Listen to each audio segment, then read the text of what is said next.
What is up, everyone? Welcome to the channel. If you're new, hit that subscribe button. So right now I'm about to get into this video from Matt Walsh entitled Matt Walsh Revisits His What is a Woman interview with Dr. Forcier.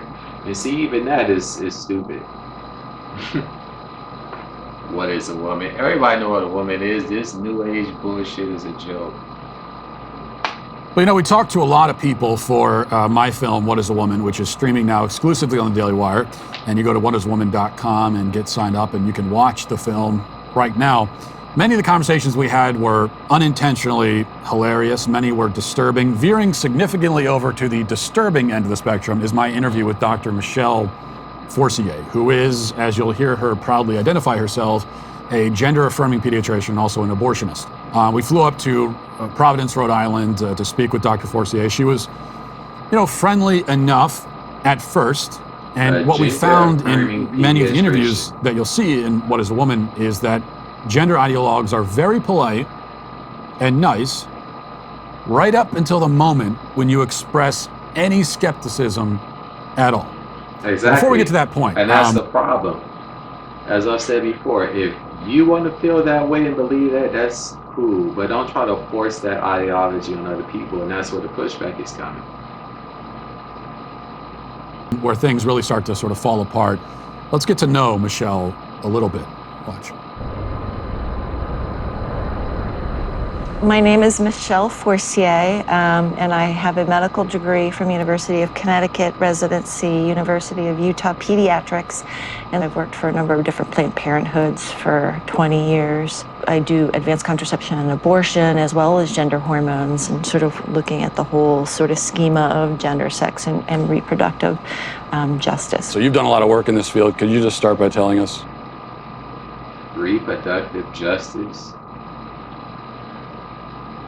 That's a very asinine term, reproductive justice. So basically she's saying that if you feel you're not the gender that you're born as, my job is to give you something to make you feel like another gender that you're not actually is, and thus give you justice. This is gonna be a long one.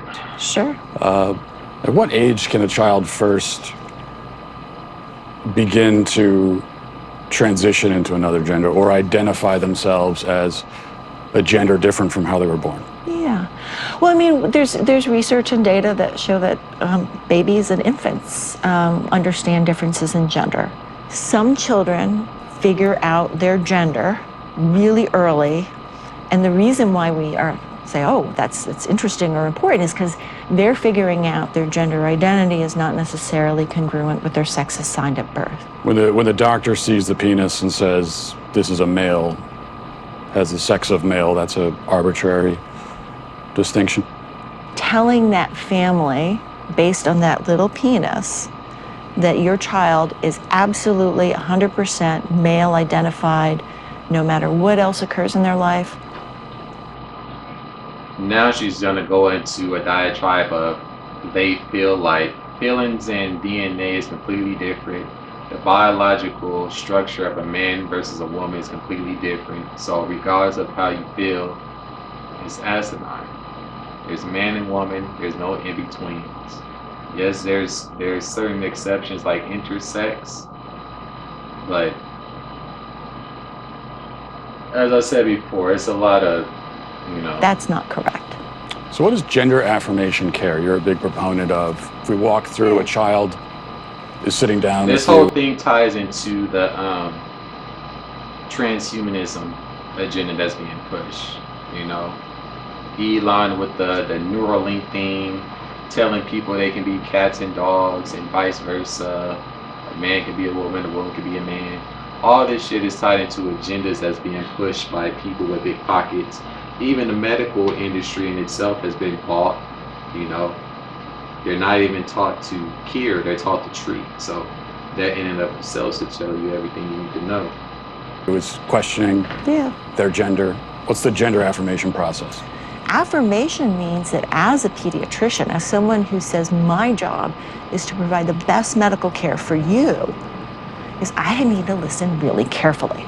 And how I put it in words for kids so that they can understand it is, tell me your story. Where have you been in terms of your gender and your gender identity? Where are you right now? And more excitingly, where would you like to be in the future? Have you ever met a 4-year-old who believes in Santa Claus? Mm-hmm. So this is someone who believes that a fat man is traveling through the sky on a flying reindeer at lightning speed, coming down his chimney with presents. Yeah. Would you say that this is someone who maybe has a tenuous grasp on reality? They have an appropriate 4-year-old handle on the Sure. reality Agreed. that's very real But for it's them. not reality, Agreed. it's a delusion. Agreed. But Santa Claus is real for them, but Yeah. Santa Not Claus is real. not actually real. Exactly. Yeah, well, but Santa Claus does deliver their Christmas presents. No, Well, yeah, but he's not real, though. To that child, they are. When I see a child who, believes in Santa Claus, and then let's say this is a boy, and it don't matter to the person that they think is real. See, this is the problem, because you're a doctor, but you're not dealing in reality. This discourse just right now basically shows that a lot of your decisions ain't based in reality. You're basing it with bits of delusion. She said, yes, Santa ain't real, but he's real to that person. But it's your job to let that person know that that's not real. And then basically, this shows that they're pushing delusion. that basically just shows that you're pushing delusion. Regardless of if you know it's not true, you're pushing delusion. he says, I'm a girl. Mm-hmm. This is someone who can't distinguish between fantasy and reality, so how could you take that as a reality? I would say that as a pediatrician and as a parent, I would say how wonderful my 4-year-old in their imagination is. One of the hardest things. You see how she danced away from answering the question? She just said a bunch of nothing. As we did this film, especially in interviewing somebody like that, is not like my instinct just to yell at them to begin with. But that's not what it's kind of a short film if it's just me going around yelling at people. The objective here is to ask questions, and that's all we did through the whole film. Is ask questions.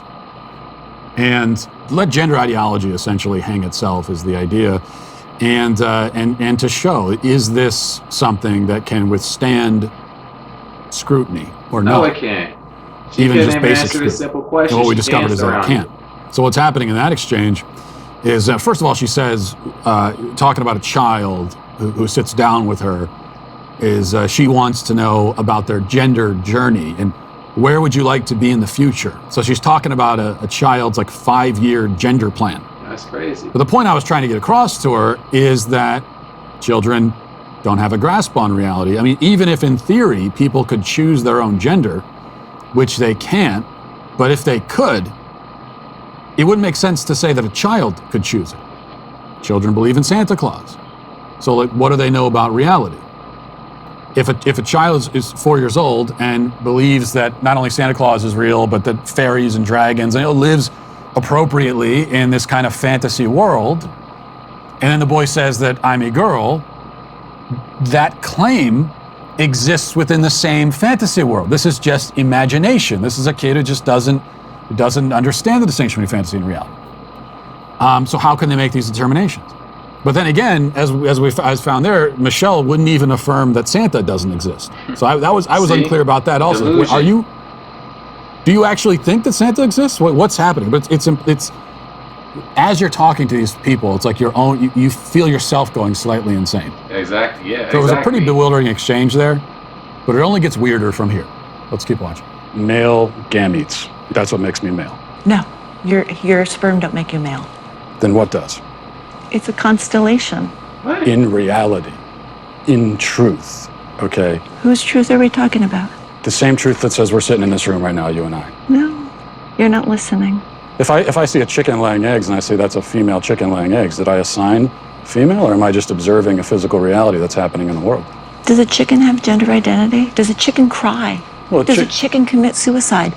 Let's What does that have to do frame with- it because you're What the hell is she talking about? You're assigning human characteristics to an animal. Do it.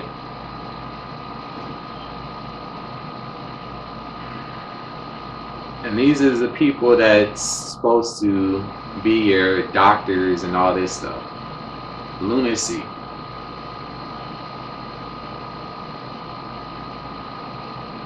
You're trying The chicken has sex like any biological organism. An assigned gender, but a chicken doesn't have a gender identity. So we assign female to chickens when they lay eggs?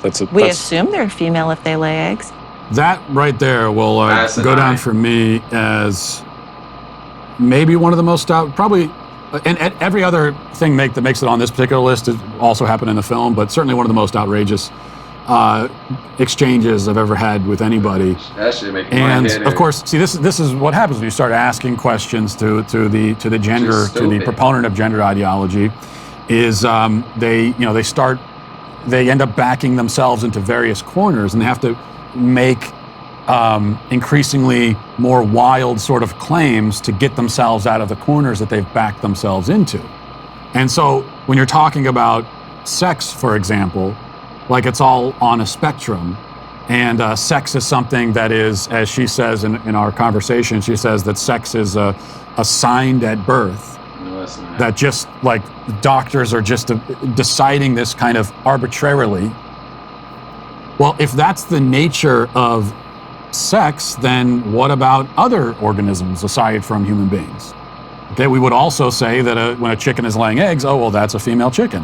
Are we assigning that? Is that just something we've decided that the chicken is female? Or is the chicken female? And if the chicken is female, then that would tell us something about the nature of biological sex, which is that it's not assigned, it is observed. But she can't go along with that, and so she starts talking about the chicken's gender identity and whether chickens commit suicide. And it doesn't get much better from there. Well, last week, Kim Kardashian announced her new role as Chief Taste Consultant for Beyond Meat, an alternative meat maker. According to a Bloomberg report, this is a last-ditch effort for the company's survival, having seen an 80% plunge in shares over the last 12 months. They say, quote, Kim's ability to raise a company's profile will be welcome for Beyond Meat, which is working to tame waning consumer curiosity about its products. I shouldn't have to say this, but I will. Let's see, this is back in June. BYND stock. 23. That shit in the toilet. Let's see.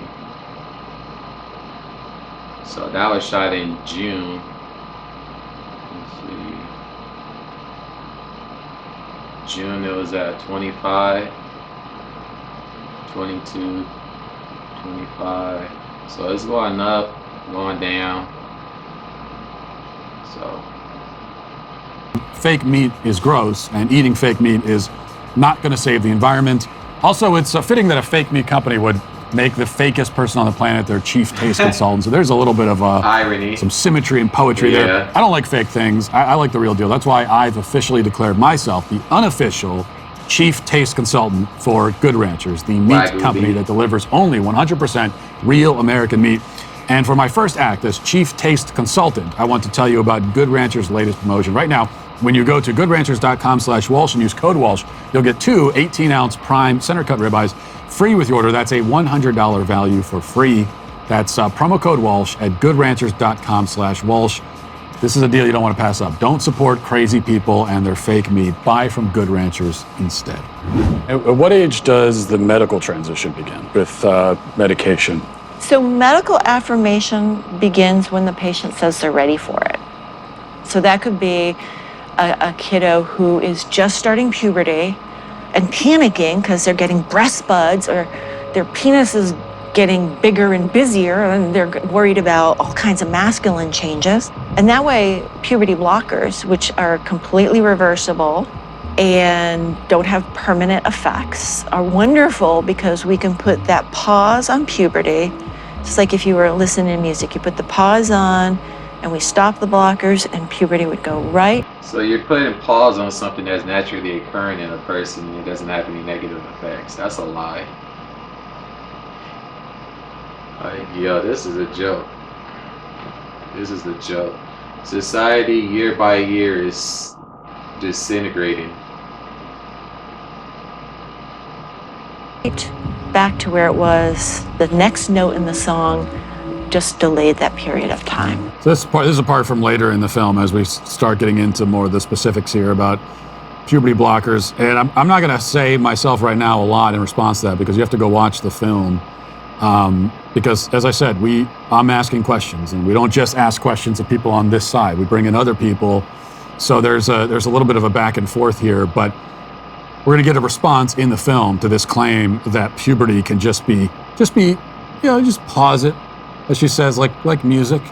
Does the human body work that way? No, it don't. I mean, is that the way it works? You're Where you can damaging. take a drug to intentionally interfere with certain normal, healthy Exactly. processes, and you could take, and then there's no negative consequences That's at a all. lie. Just stop taking the drug and pick up where you left off. Which, of course, the interesting thing is that even if that was true, which it isn't, as you'll see in the film, but even if it was true, well, then wouldn't that mean, if a child's taking puberty blockers to stop their normal development, and then we're just putting it on pause for, let's say, 5 years, and then they decide that, okay, I don't want to take this anymore. Well, at a minimum, now they're going to be 5 years behind in their growth and development. Exactly. So even according to her version of Delusion. events, like at a minimum, you're going to have stunted growth, and you're going to have someone who is behind in their physical development. But actually, the consequences are a lot worse than that. How would you like to learn how to buy a multi-million-dollar apartment building? So it's it's a great business to have. So you're looking at 30, 40,000 a month. All As these we people should be locked up and thrown under the jail. discover in the film, and as we get into in this next exchange about the puberty blockers themselves, what are they? What do they do? What is their actual purpose? Let's watch that. One of the drugs used is Lupron, right? Which has actually been used to chemically castrate sex offenders. You know what? I'm not sure that we should continue with this interview because it seems like it's not? going in a particular direction. Well, Yeah, it's going in the direction of you not answering any question and dodging every question and saying a bunch of bullshit that's irrelevant to the question being asked. Medical professional. I am a medical professional. So you don't want to talk about the drugs that you give to kids, or? Again, I'm a physician and I use medication. You're choosing exploitive words. Drugs I give to I'm kids. That's what choosing they're a called. Chemical word that was in castration. a dictionary. That's not a correct term for puberty blocking. in a I could look it transgender up on my person. phone, but I'm pretty sure if I looked it up, You can look it up on your phone. it says medical definition: the administration of a drug to bring about a marked reduction in the body's production of androgens and especially testosterone. And I'm saying, as a pediatrician who takes care of hundreds of these kids, when you use that terminology, you are being malignant and harmful. I mean, there are some who would say that giving chemical castration drugs to kids is malignant and harmful. It's about the context of caring for a child and seeing the suffering that kids can have that have not been in affirmative home situations. So that was the part in our conversation where things got a bit contentious. But I wouldn't say that's when they started to get contentious. Actually, what we discovered in doing these interviews is that I kind of knew going in. I had certain points in mind where I thought, okay, well, when I ask this question, things might get a little bit tense, and I kind of know because that's more of a challenging question. And what I found so often in these interviews is that things got tense much earlier than I originally thought they would, because there were questions that I thought would be really easy for the person that I'm talking to that turned out not to be easy at all. Questions like, what's the difference between sex and gender? These are like, that's supposed to be a softball, but even that, things start to go off the rails in a lot of these interviews. Yeah, they're gonna and I say a ask bunch even of a question like bullshit. that. Because what we found is that these people, these gender ideologues, especially the ones who are in this industry, and they're making a lot of money off of promoting gender confusion, especially in kids. And that's what It's all that about. what we found is that Money they and control. are not prepared to encounter any skepticism at all. They're not prepared to answer any questions. The only questions they're prepared to answer are the questions that are not really questions at all. Exactly. Right? Questions like, how meaningful is it to you to be able to help people in their gender journey? Like that, those kind of questions, where it's just a setup for them to give a pre-planned, canned, speech. So by the time we got to this exchange, it had already gotten pretty tense. And of course, I asked her about Lupron. Now, this is a drug that she gives to kids. And as we hear from somebody else in the film, Scott Nugent, who has experience with these kinds of drugs, personal experience, this drug in particular is a drug. It is actually, by definition, chemical castration, which is why I wasn't planning on doing this, but I pulled out my phone, look up the definition of chemical castration. She says that chemical castration, that's an exploitative word, and I'm being malignant and harmful by using that word. Well, look up the definition of chemical castration, and that is a puberty blocker. That is, by definition, when you give a kid a puberty blocker, you are performing chemical castration on the kid, period.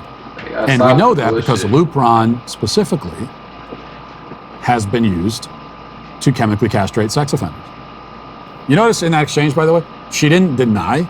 She takes issue with the words that I'm using. She threatens to get up and storm out. She's offended by the way that I'm phrasing it, the words. But she never says, oh no, that's totally incorrect. Lupron does not do that. Lupron's never been used that way. Doesn't say that, but she can. I don't have to tell you that gas prices are really high right now. You've probably noticed yourself, every time you go to the pump, it gives you heartburn. Well, here's the good news. There's an incredible app that everybody who buys gas needs to know about, and it's called Upside, because there is a little bit of upside when you're pumping gas, and this is it. My listeners are earning cash back for every gallon of gas every time they fill up. Just download the free Upside app in the App Store or on Google Play right now. Use promo code Walsh for 25 cents per gallon or more on your first fill up. That's all cash back that you get into your account. Don't pay full price at the pump anymore. Get cash back using Upside. Just download the app for free. It is a free app, to emphasize, and use promo code Walsh for 25 cents per gallon or more on your first tank. It's not just for gas either. You can get cash back at grocery stores, another place where you could use some savings, restaurants, and with takeout also. You can cash out anytime to your bank account or an e-gift card for select retailers and brands. All you got to do is download the free Upside app and use promo code Walsh to get 25 cents per gallon or more cash back on your first tank. Just use my promo code Walsh now. That's code Walsh. And then finally, of course, we get to the question, which is the question I ask everyone, and which is, what is a woman? And probably is not going to surprise you by now that she doesn't exactly have an answer for it. But let's listen to what she comes up with. Yeah, so we're going on this journey. They basically been taught and programmed to spread delusion and reinforce delusion in order to support the transhumanism agenda, because that's what all this is tied into. Boys can be girls, girls can be boys, men can be women, women can be men. It makes me wonder, what is a woman? What is a woman? A woman is someone who claims that as their identity. It could be many things to many people. That was her answer. Well, a woman is anyone. And that was, by the way, not to give any spoilers away, but that is the answer from the left to the question, which is a non-answer. It's the same thing as not answering. Exactly. But that is the answer. A woman is someone who says they're a woman. And of course, to everyone who gives me that answer in the film, I have the follow-up. Well, a woman is someone who identifies as a woman. What are they identifying as? And around we go. Exactly. Because they don't have an answer to the question. This is a medical doctor who can't tell you what a woman is. I mean, this is someone who if someone goes to her and says, as a man, and says, I'm really a woman, and I want to transition into a woman, she will help facilitate that process, and yet she doesn't know what the word means. She doesn't actually know. She, by her own testimony, when someone says, I want to transition to a woman, she doesn't even know what that means. Like, what are you transitioning into? She has no idea. As we found over and over again in the film. And that was just a few minutes of the film. Only one person of the dozens that we spoke to. And I can tell you right now that what we heard in those clips there, I don't think any of it qualifies as quite the craziest thing we heard. The chicken part gets pretty close, still not all the way there. There's so much more that you need to see, but you have to go to whatisawoman.com and subscribe to see it. A lot more where that came from, I promise you. Go see for yourself. Nah, if I watch any more of that shit gonna make my head hurt even more. This is ridiculous. Well, those were all clips from our film, What is a Woman, which if you haven't heard by now, you go to whatisawoman.com and you can be subscribed to get that full film. You gotta be a subscriber for that. But the great thing is over on YouTube, which you're watching right now, you can get all kinds of content, all kinds of wonderful content for free that we generously offer to you. But if you want to see more of that, then make sure you leave a comment, make sure you hit the notification bell, and you hit like, and you hit subscribe, and you can get all kinds of great content from that as well. Okay, the end, good. The end, good. With fun. Yeah. What? Once again, I want to apologize for the noise. It's hot, so I got on the AC. So she talks to man, probably everyone else, like she's talking to a child, smiling, soothing, condescending. It's a symptom of seeing yourself as a hero in your own little world. The fact that she's a certified medical professional is frightening. The fact that she has blue hair is so cliche, but so accurate to reveal her political ideas. Yeah, this shit is crazy, but that's gonna do it for my reaction. Appreciate you all for tuning in. Drop a like and a comment below, and until the next one, peace.